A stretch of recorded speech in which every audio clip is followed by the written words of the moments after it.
We do have to move forward, though, because we were actually speaking of the old courthouse here in Middle Township. It is going to be a site of a town hall meeting that will be happening. The doors will open at 6:30 p.m., I understand, and the meeting will begin at 7 p.m. And we have Republican gubernatorial candidate Chris Christie, who will be there, and he also joins us on the line. Thanks for calling the Morning Wake Up this morning. Good. Well, thank you very much for having me. I'm happy to be here.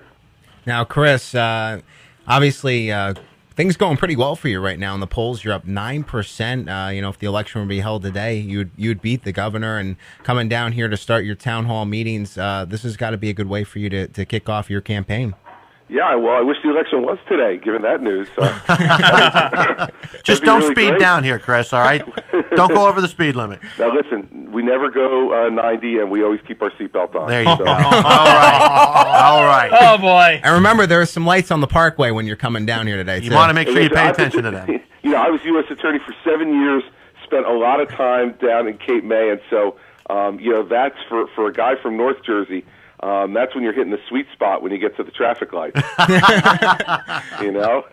when the fun is coming. So I'm looking forward to being down with everybody today at the town hall meeting. Also going to attend a fundraiser beforehand for the Donahue and Conrad team running for the assembly, and so we have a full day down in South Jersey today and tomorrow. So I'm looking forward to it, and I've always gotten a very good reception, especially in Cape May County.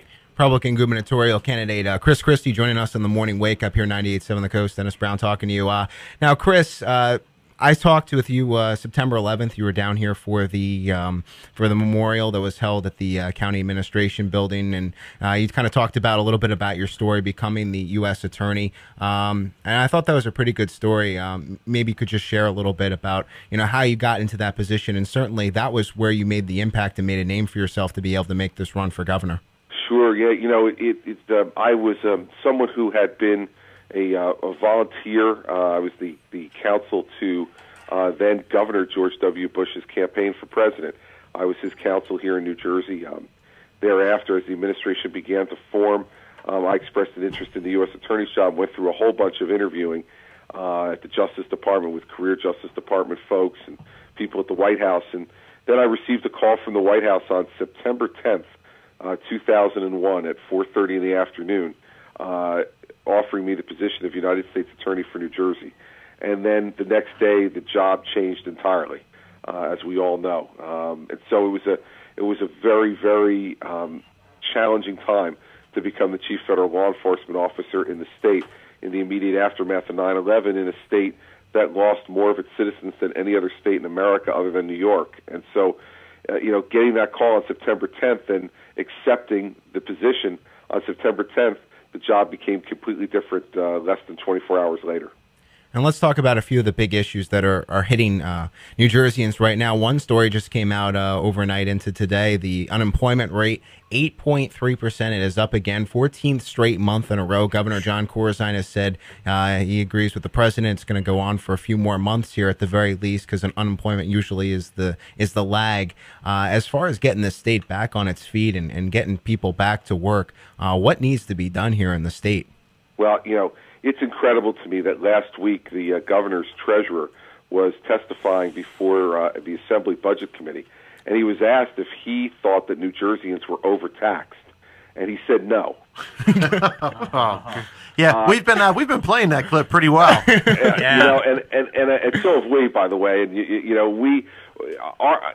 It's just incredible to me that in a state that is generally acknowledged as now having the highest tax burden of any state in America. We're 50th in business tax climate. We're 50th in the Small Business Survival Index. All of us today, we filed our taxes yesterday, but we're still going to work for another 13 days for the government. Tax Freedom Day in New Jersey doesn't happen until April 29th. So from January 1 to April 29th, we're just working for the government. We're not working for our families. We're working to pay our taxes. This has stifled business in this state. It's caused 350,000 of our citizens to leave here in the last 10 years because they can no longer afford to live here. And businesses are running away and taking their jobs with them to places like Pennsylvania and Delaware and Connecticut and even New York State, which is becoming more affordable for people than the state of New Jersey. And so what we need to do very quickly is get state spending under control. State spending has gone up 50% in the last 7 years. That's twice the rate of inflation over that period of time. And we borrow too much to help support that. We tax too much to help support that. So I would intend to get spending significantly down in my first year as governor, so that over the next few years after that, we could cut the personal income tax, both for individuals and for small businesses, to help them have more money to create jobs and to improve their quality of life, and also cut the corporate business tax so that our larger businesses could begin to have more money in their pocket to put to work in the economy by hiring more people and expanding and growing their business. And hopefully then we could begin to attract new businesses back to New Jersey. Those are the things we need to do right away. The governor is proposing to do the exact opposite by raising the income tax this year in his budget, by raising the payroll tax on business this year in his budget. Everybody knows you shouldn't do that in a recession, but the governor wants to keep growing this government, so he's going to keep doing it.